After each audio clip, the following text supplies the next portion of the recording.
Hi guys, it's me, ChazzaHD, and welcome to another episode of the podcast where today we are reviewing the penultimate Grand Prix of 2025 that took place yesterday, the Qatar Grand Prix. A Grand Prix that was not really exciting, I don't know what word that is.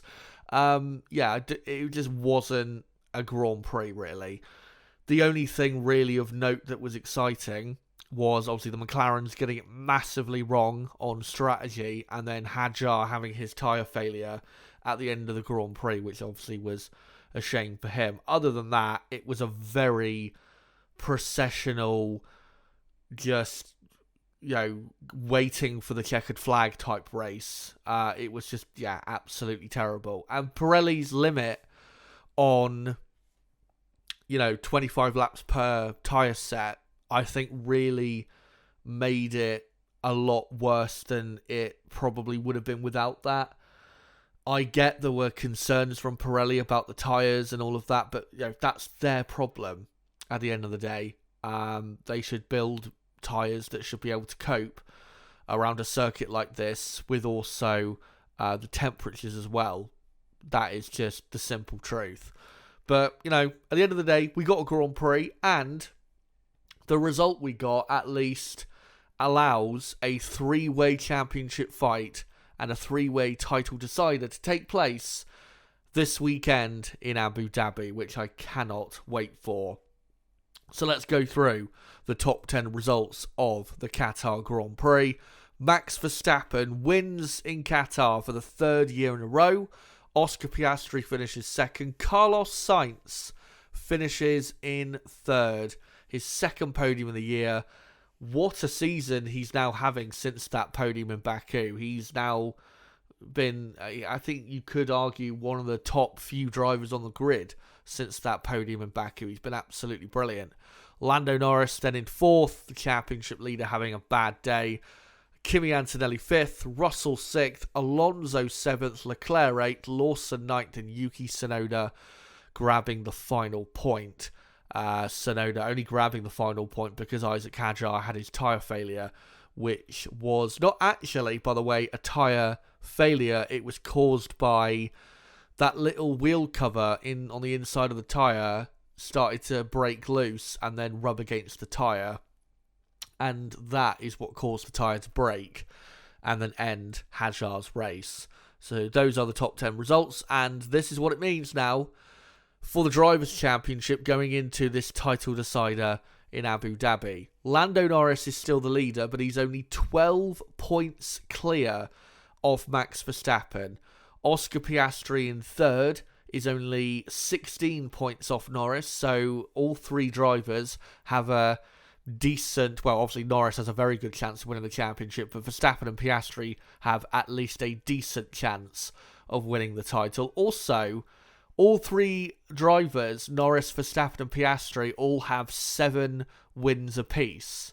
So, in this final race, if none of those three win the Grand Prix, let's say Russell wins the race, then let's say Norris and Verstappen end up level on points at the end of the Grand Prix, it will be decided not on countback of victories, but on countback of second place finishes, which I think Lando Norris might win in that case.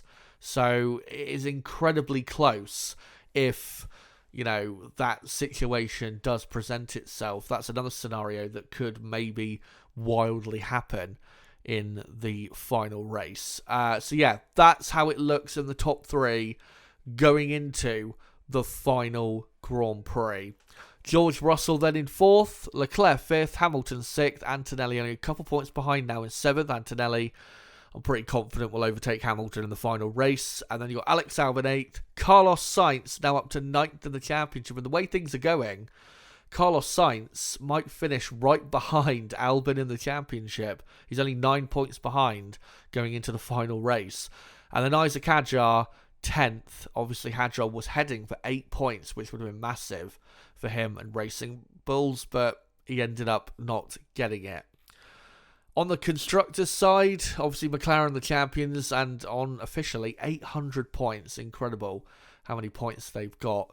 this season. Mercedes second. Mercedes I don't think have officially confirmed second in the championship, but they pretty much are going to finish second in the championship. They are 33 points clear of Red Bull, so that fight is done. Red Bull third. Ferrari, I can announce, are officially out of the fight for third place, so they will finish fourth, meaning that is Ferrari's worst championship finish in 5 years, since 2020, where they finished in sixth. What a complete disaster this season has been. Williams fifth, and then Racing Bulls sixth, only 12 points clear of Aston Martin. Surely Racing Bulls will hold on to sixth. And then you got Haas in eighth. I think Haas are going to finish eighth, unfortunately for them. And then Sauber in ninth, and Alpine last of all. But before we go on to the teams, let's just go through the race pace data to understand why the results ended up the way they did, and also why certain teams were quick, slow, and, all of that. So McLaren, even though they didn't win the race, and this is just further proof that their, poor strategy cost them not just the win, but a really comfortable win. They were not only the fastest team in the race, they were the fastest team by almost 0.4 of a second per lap over Red Bull. They were the only team to average under 1 minute 25 lap time in the Qatar Grand Prix. So again, just illustrating how badly wrong McLaren got it. Red Bull were clearly the second best team. Williams then were third quickest, only just quicker than Mercedes. Williams, very impressive, their speed in the race. I thought they would be at least the fourth quickest team in the race, but I didn't think they'd be quicker than Mercedes. That was quite the surprise. And then, Mercedes fourth, Aston Martin fifth. Pretty good pace from them.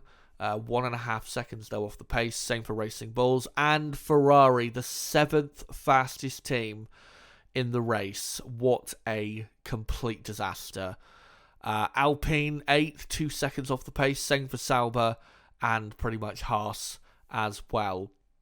So quite a bit of a field spread from first to the last compared to what we usually see. But, McLaren were very clearly the fastest team, but we'll get on to why they, despite that, did not win the Grand Prix.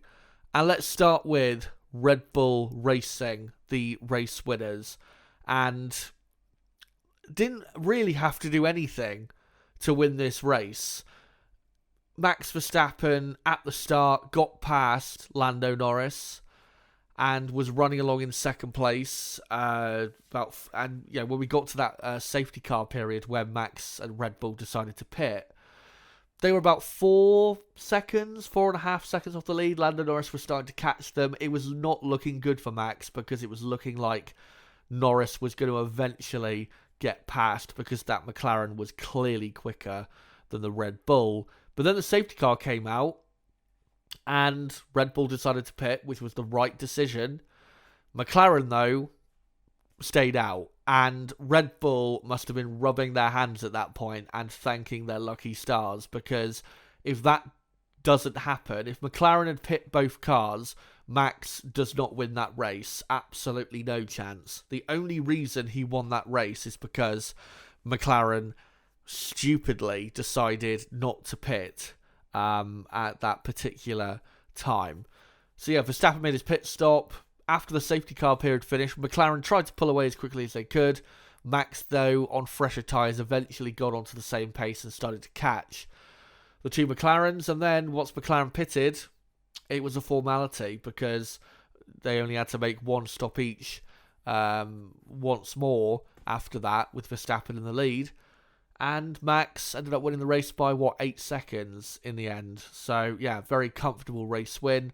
And Max didn't really have to do anything other than just be his usual quick self to win the race and take advantage of what McLaren did. But championship-wise, Max is now 12 points behind going into the final race. Can he do it? I think he can. It's all down, though, to what happens with Lando Norris. It's a very similar situation, this final race, in terms of from Verstappen's point of view. It's very similar situation to that of Felipe Massa in the final race of 2008, where Felipe Massa knew he had to win that final race to have a chance of winning the championship. But for Lewis Hamilton, he knew he only needed to finish 5th or higher to win the championship. So it was all down, in the end, even if Massa won the race by a full lap, it was all down to whether Lewis Hamilton could drag that car to 5th place, at least in the race. And obviously in dramatic style, he did finish in 5th place. For Max, I'm pretty confident around this Abu Dhabi circuit he will be the quickest car and he will win, because I think the Abu Dhabi track suits the Red Bull a bit more than the Qatar circuit did. Not saying it will suit the Red Bull more than the McLaren overall, but it's a bit more towards Red Bull's liking than McLaren's, compared to what we just had at the Losail circuit in Qatar. So I really don't doubt that Max is going to probably get pole and comfortably win the race, which he's done loads of times in Abu Dhabi. Remember, Max has won the Abu Dhabi Grand Prix, I think 4 times previously, so him winning the race is not an issue. Again, though, it's all down to, can Lando Norris finish at least 3rd, which will guarantee him to be champion regardless of what Verstappen or Piastri do in the final race. That's what it comes down to. So for Max, he's just got to do what he needs to do, win the race, and pray that Lando Norris, like what happened in this Qatar race, doesn't get the job done. I mean, for Norris, it wasn't really his fault as to why he finished in 4th place, but, whether it's McLaren messing up or Norris messing up, he just needs to pray that something happens to force Lando to miss the podium. And we'll see whether that does happen or not. But I'm pretty confident he wins the race. But whether he wins the championship, who knows? I mean, we had this situation as well in Abu Dhabi in 2010. Sebastian Vettel knew he had to win the race and hope somehow that Alonso finished outside of the top, I think 5 or top 4. It was pretty unlikely, we thought, going into that race, because Alonso was 3rd on the grid. But somehow Alonso ended up 7th, Vettel won the race and won the championship. So again, not impossible.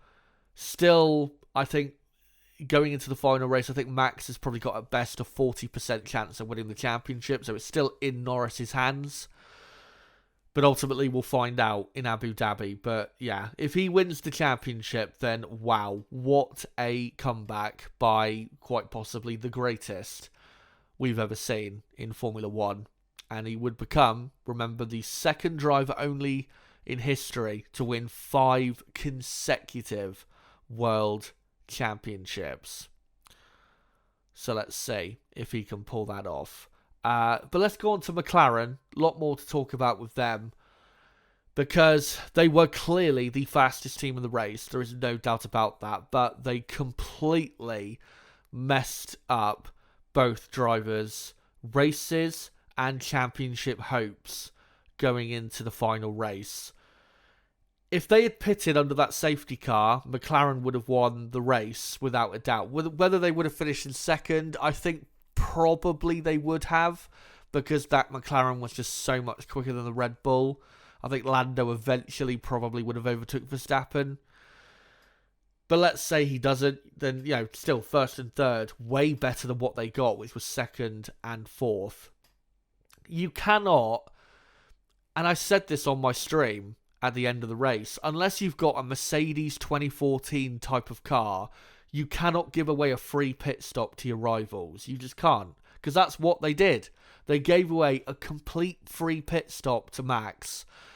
And at that point, given that the McLaren, yes, it was quicker, but it wasn't quicker to the point where they could easily reverse that situation, the race was over at that point. And, Piastri and Norris, they are not superhuman. They are not going to be able to overturn that type of deficit over the course of a Grand Prix.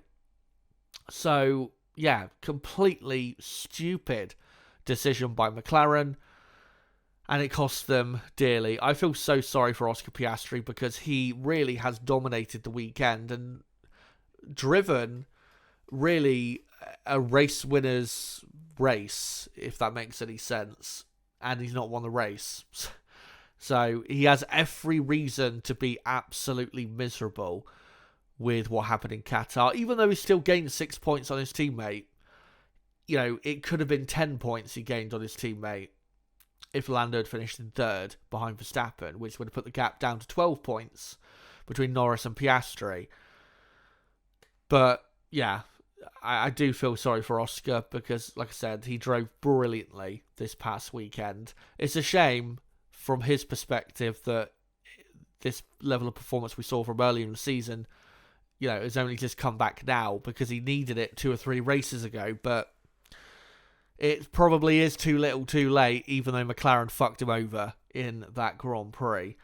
For Lando Norris, Lando did get lucky that Antonelli had his moment on the exit of turn 10. And by the way, because I've seen Antonelli has suffered quite a bit of online abuse because of this. No, Antonelli did not let Lando Norris through. If you think that, you are fucking stupid. That is all I have to say on that. Norris, it looked like he was going to finish in 5th. Antonelli had his moment and, luckily got up to 4th place. But he was always, because of how hard it was, was to overtake, he was always going to struggle to get 3rd in the end. 4th place is how it ended. He cannot afford to have a race like that, of course, in Abu Dhabi, because if he does, it opens the door for Max Verstappen to take the championship. So McLaren, this weekend in Abu Dhabi, have got to be on top form with the pit stops, which they were in Qatar, but most importantly with the strategy. They cannot afford to do something like that again, where they leave one driver out or both drivers out during a safety car period. They cannot do that. If they do that, championship hopes destroyed.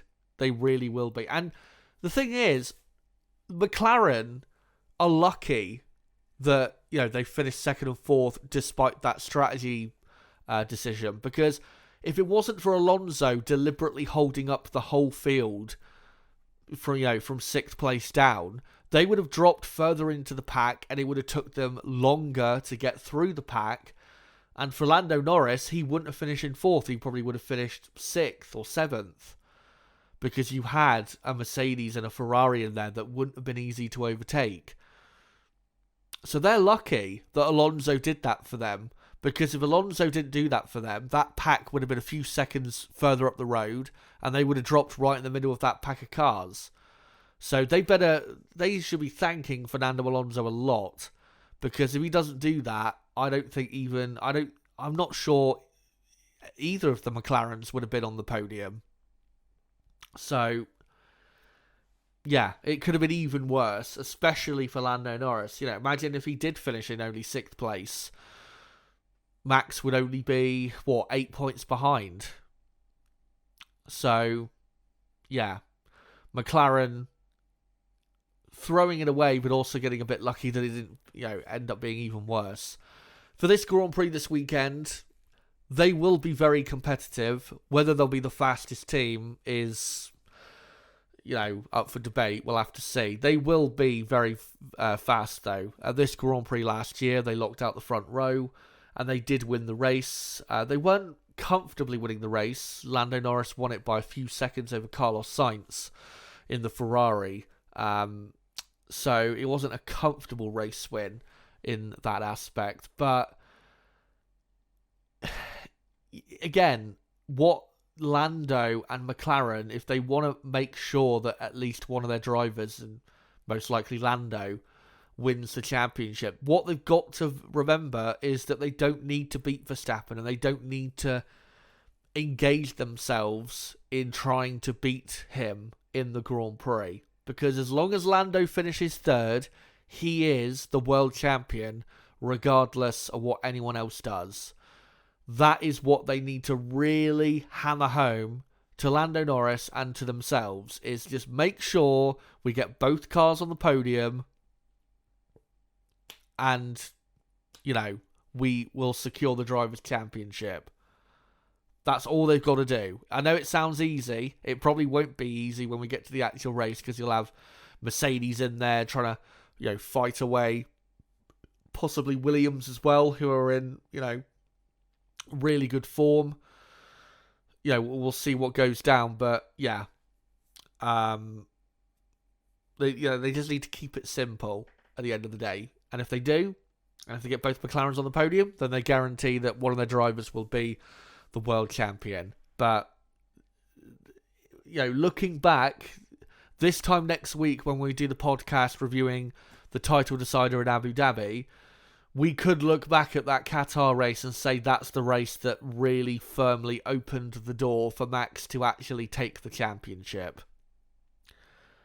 And from McLaren's point of view, they really do not want to be sat there next Sunday after the race ruining that decision, because it will come back to bite them in terms of the relationships and tension in the team.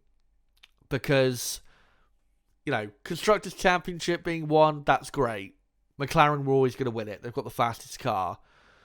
But the two drivers, if they go into the season having both lost the championship because of not only their own, errors, but also the team's, there is going to be a lot of misery and tension in that team, which they don't want going into next season, where next season they could be engaged and probably will be in a championship fight once again, whether it's between only their two drivers or between their two drivers and Mercedes or whoever else. So, yeah, they need to get the job done this weekend. Absolutely crucial for the relations in that team. But let's go on to the other two front-running teams. Mercedes, poor race in the end. They were 4th and 5th on the grid. I had pretty high expectations for them going into the race in terms of the pace they had. I thought they had enough pace to be on the podium going into the race, but the only thing I thought that would hurt them was the poor grid position of 4th and 5th. But in the end, they cost themselves even more in the race by an awful start for George Russell and then Antonelli in the pit stops.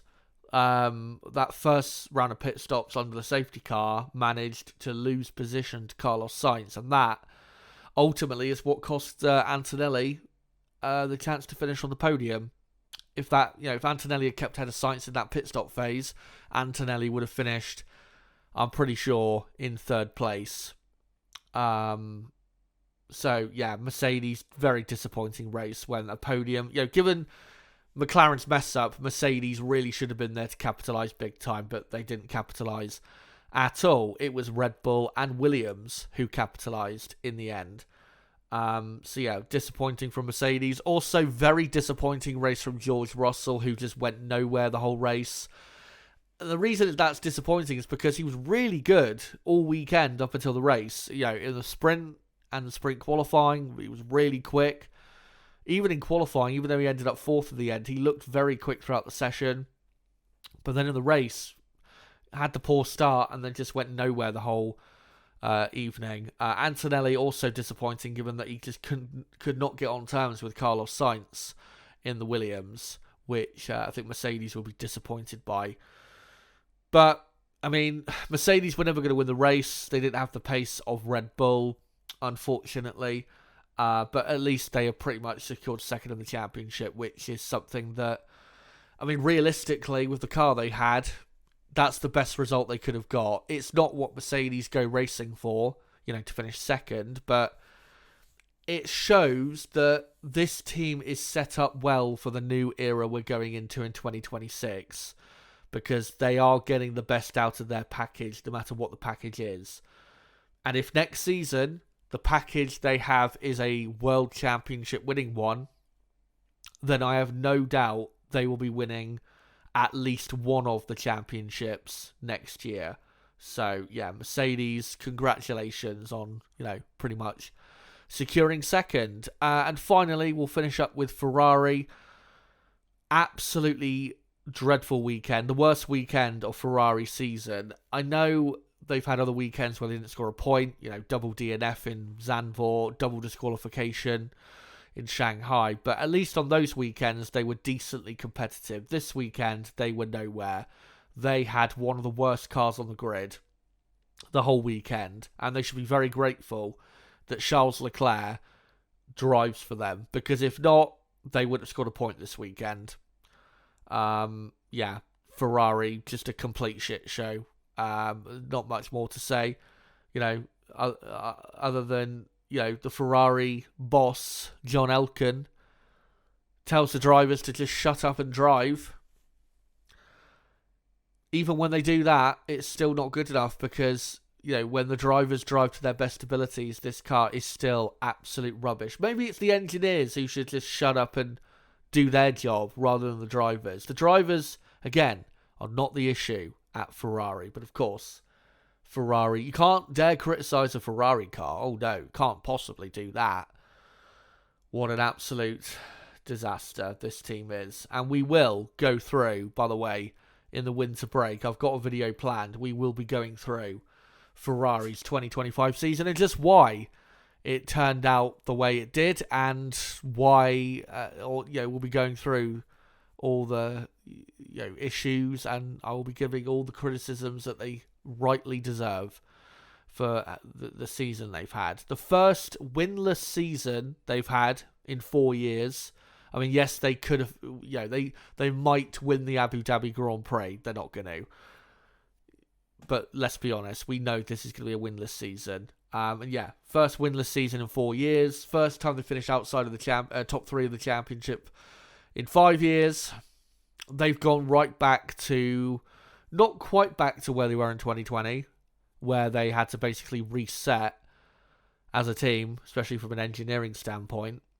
But, with a completely new set of regulations coming up next year, they better hope that they've got a better starting point than what they've had, with this car, because, this may continue for quite a while at the Scuderia. Congratulations to Carlos Sainz getting his podium in the Williams. Again, a fantastic result, and he really just has turned into a fantastic performer in 2025, even though, again, for most of the season he was really poor. So congratulations to Sainz on doing the job he's done. And also, congrats to Alonso. I think Lawson and, I'm not going to congrats to Yuki Tsunoda. But one thing I will do is give some praise for Isaac Hadjar. 6th in qualifying, and was going to finish 6th in the race until that tyre issue, which again was caused by another part of the car rubbing against the tyres. So that's a real shame there, because there was only, 2-3 laps to go. So it wasn't long left, but the car just couldn't make it that far, unfortunately. But what a drive from Hadjar. And by the way, we have had some not absolutely confirmed news, but it has been reported by Eric van Haren, a Dutch journalist who is very reliable, that Hadjar will be in the Red Bull next season, and that at Racing Bulls it will be Arvid Lindblad and Liam Lawson, and Tsunoda is going to lose his seat in Formula 1. If that is true, you can't argue really against it. Tsunoda has not performed well enough. Lawson, to be fair, has in these final few races of the season. He's delivered some points for the team and had some good drives as well, especially in Brazil. And Lindblad, Red Bull have tried him out in the simulator. They gave him obviously quite a bit of chances in Formula 2 and that, and clearly think he's ready. So if they think he's ready, then he must be ready. Remember, this is the same Red Bull that thought Isaac Hadjar was ready despite our doubts, and look what Hadjar's done. So let's see what Lindblad does in 2026.